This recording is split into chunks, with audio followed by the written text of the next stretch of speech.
entamer notre partie débat. Comme on vient de dire au début de notre édition pour aujourd'hui, demain commencent les vacances de la fête du Grand Bayram.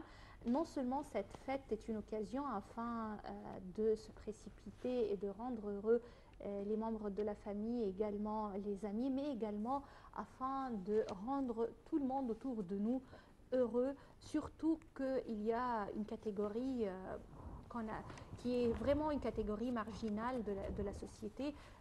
Les enfants de la rue, ce sont des enfants qui souffrent. Ils souffrent à cause de plusieurs problèmes. Comment les aider à travers non seulement la fête, mais à travers toute l'année? Quels sont leurs problèmes? Pourquoi ces enfants se trouvent dans la rue? Alors, toutes ces questions, nous allons les poser à notre invitée aujourd'hui, Madame Fatma Barada, directrice de l'association caritative Al-Amal. Bienvenue à notre programme. Merci. Je veux dire bonne fête. Merci Bonne fête à vous et à tout le monde, bien sûr.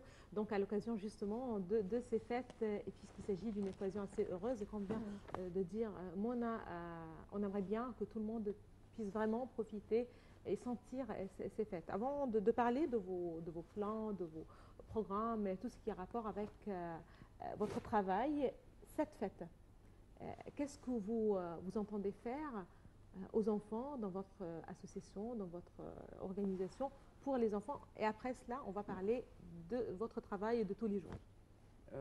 Non, tout simplement, je voulais donner une petite introduction au début.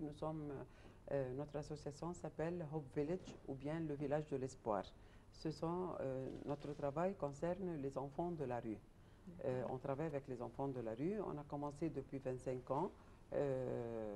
On a commencé avec 7 enfants. Maintenant, on loge 184 enfants. À part, bien sûr, il y a des enfants qui viennent chaque jour, des milliers, qui nous visitent pour profiter de tout ce qu'on offre comme aliments, comme vêtements, comme tous les efforts qu'on fait, on peut les offrir aux enfants de la rue. Ensuite, à propos de la fête, le premier jour, avant la fête, bien sûr, on cherche les vêtements.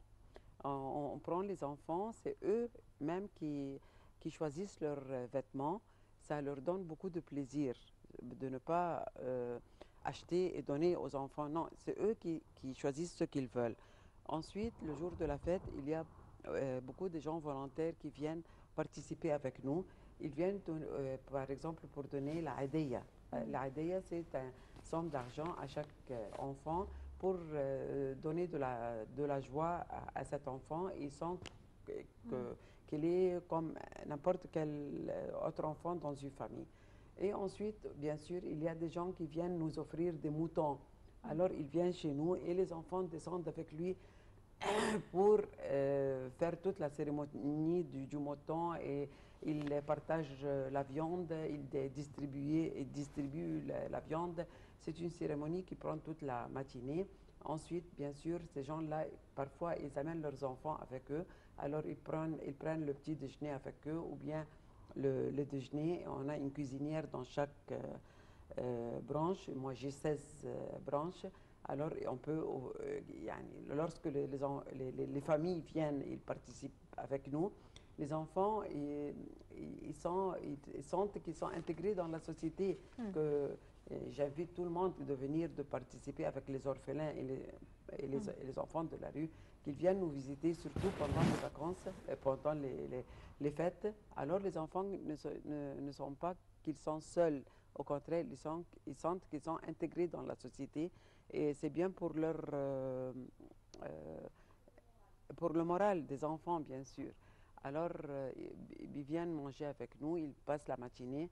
Ensuite, le second jour, on organise des excursions, par exemple au jardin zoologique, au jardin public. Et parfois, il y a des gens comme Aquapark, comme un club sportif nous invite, les enfants vont, ils passent toute la matinée comme tous les autres enfants. Si c'est pendant l'été, ils vont à la mer et ils sont invités dans des hôtels, nous offrent 3 4 jours par exemple, ils vont et ainsi de suite. Si ces enfants-là, ils ont une famille, on essaye de ramener les enfants à leur famille. mais à une seule condition que cette famille n'ait pas des mauvaises influences sur les enfants. Par exemple, le père, par exemple, un marchand de drogue, par exemple, ça dépend parce que ces enfants-là, ils ont une famille, mais malheureusement, à cause des circonstances sociales ou bien matérielles, ils n'arrivent pas à vivre avec leurs enfants, avec leur famille.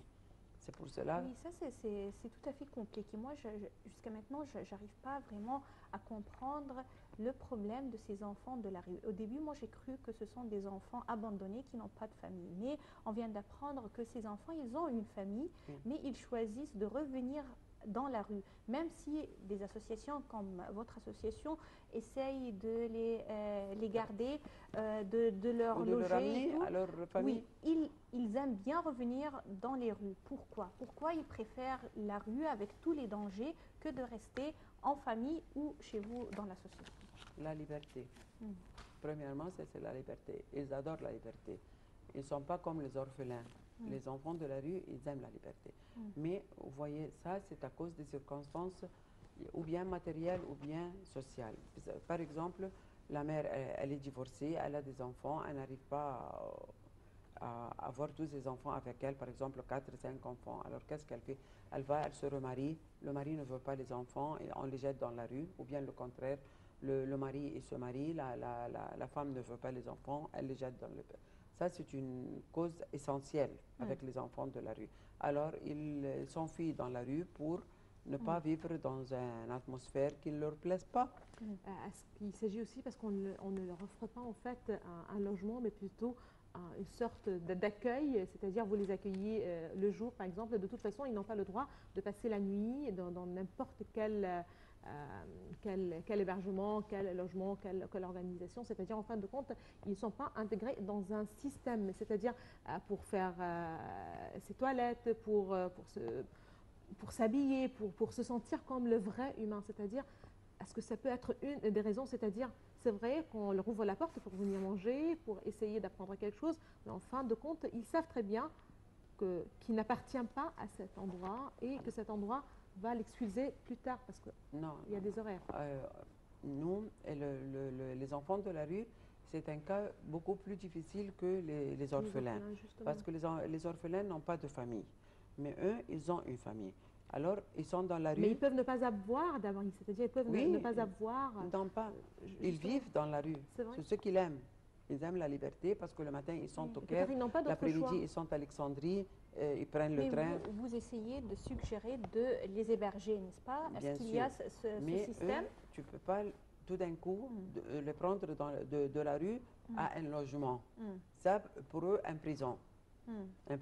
Alors, ça doit être graduellement. Par exemple, ils viennent, ils passent toute la matinée depuis 8 heures du matin jusqu'à 5 heures avec des gens spécialistes qui restent avec eux et pour savoir de communiquer avec eux. Et aussi, on descend, nous,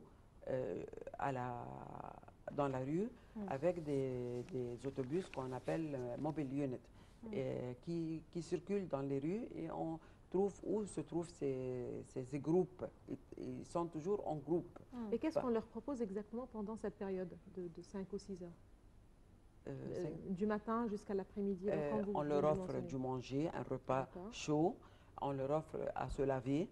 Et ensuite, on leur donne des vêtements. Et ensuite, on reste avec eux et on a des procédés comment on peut absorber l'agression qui est dans ces petits phénomènes-là. Parce que, par exemple, avec le dessin, le photographe, on les enseigne des choses alors, ils sont à la fin de la matinée, ils se demandent pourquoi ces gens-là nous donnent et nous offrent des choses sans rien prendre en échange. Alors, ils commencent à avoir confiance en nous. Alors, ils commencent à venir pendant la matinée seulement. Le lendemain, ils amènent leurs amis. Et ensuite, ils amènent. Et on a trouvé, avec le temps, qu'il y a des filles. Ils ne sont pas des garçons seulement. Et les filles venaient avec nous, avec des costumes comme les garçons, en se rasant les cheveux, pour rentrer, avoir les mêmes bénéfices qu'on offre aux garçons. Et lorsqu'on a découvert qu'il y a des filles, on a commencé à avoir des branches pour les filles seulement, Mhm. et les filles viennent déjà enceintes, Oui. malheureusement. Alors, vous, comme association caritative, les ONG, comme on le sait, ont affronté quelques problèmes de financement après le 25 janvier, Bien sûr. surtout les ONG financées d'un endroit ou d'un financement qui vient de l'étranger. Je voudrais bien savoir d'où vous avez les ressources pour votre association et est-ce que vous avez affronté des problèmes financiers et comment vous vous allez résoudre ces problèmes afin de garder bien le service pour ces petits de là. Bien sûr, après 25 janvier, on a eu beaucoup de problèmes financiers. Par exemple, le- Donation. les donations ont beaucoup diminué, mais on essaye quand même parce que on compte sur les hommes d'affaires. Et les hommes d'affaires, ils viennent, ils participent avec nous, ou bien avec de l'argent, ou bien il y a des gens qui viennent nous offrir des aliments secs, du riz, de la macaroni, et ainsi de suite. Parce que, vous savez, pour 184 enfants, à part les gens qui viennent chaque jour, c'est un nombre énorme quand même. Mais malgré ça, grâce à Dieu, on a pu survivre et continuer malgré tout les circonstances après la Révolution. Et parfois, on a des associations internationales qui agissent avec nous. Par exemple, l'Union européenne, il nous offre des donations. Et il y a un autre institut qui s'appelle Save the Children italien qui nous aide dans nos branches. Ils font beaucoup d'efforts avec les enfants. Et on a des associations internationales avec nous qui participent. Très bien, c'est-à-dire que vous dépendez en principe, en grande partie, sur ces dons directs financiers qui vous aident à faire bien, à accomplir votre travail au mieux. Mais la société civile, c'est-à-dire, en fin de compte, il ne s'agit pas simplement de dons ou de ce côté financier pour mener, en fin de compte, à bien votre travail, mais aussi le travail volontiers, peut-être de certaines personnes qui s'intéressent trop à ce travail bénévole. Est-ce que vous avez assez de gens On n'a pas assez sont de gens. On n'a pas oui, assez de gens. volontiers. Mais les volontaires, ils sont pour moi très efficaces. Par exemple, il y a des gens qui viennent et j'invite tout le monde à venir pendant les fêtes, par exemple, de participer avec les enfants et qui nous aident à faire les études des enfants. Par exemple, les enfants, ils ont français, anglais, maths, il essaye de les enseigner, de leur aider dans les devoirs, de réciter les études. Par exemple, il y a des docteurs qui viennent participer avec les nous. études, est-ce qu'ils font des études au sein de votre, c'est-à-dire Non, ils vont à l'école. Les vont à enfants, les l'école, 184 enfants que j'ai, ils vont à l'école, ensuite à l'université. S'ils n'aiment pas aller à l'université, on lui apprend un métier. Et à la fin, on lui apporte un appartement. Ils se marient. Et après que se marient, ils ont des enfants. Ils amènent leur famille, ils viennent nous visiter. Et ils nous considèrent comme la maison de la famille. Vous voyez? Ils viennent nous aider avec la nouvelle génération des enfants tout change avec le temps. Alors, il y a par exemple des docteurs, des médecins qui viennent nous visiter. Ils donnent 1 heure, 2 heures avec les enfants. Ils leur apprennent des bonnes habitudes de l'hygiène, par exemple, les dents, se laver les mains. Ils parlent avec eux. Ça, pour moi, c'est très, très, très important. Ils sont plus efficaces encore que les professeurs parce que qu'ils sont intégrés dans la société et il y a des gens qui s'intéressent à eux. Ils sont plus efficaces avec les enfants que nous, que les professeurs et ainsi de suite. Oui. Alors, Madame Fatma Barada, bien sûr, c'est un sujet très important. On aimerait bien l'élaborer avec vous. Malheureusement, nous arrivons au terme de notre édition. Je vous remercie infiniment et bonne fête pour vous et tous les jeunes que vous aidez à travers votre association caritative et Amal. j'espère que je veux vous inviter pour assister avec nous à la fête avec les enfants. Seront honorés. Merci beaucoup. Merci à vous. On aimerait bien justement aussi inviter, appeler tout le monde à essayer de faire quelque chose de différent pendant cette fête, c'est-à-dire pourquoi pas essayer d'aller visiter une de ces maisons donc, qui accueille,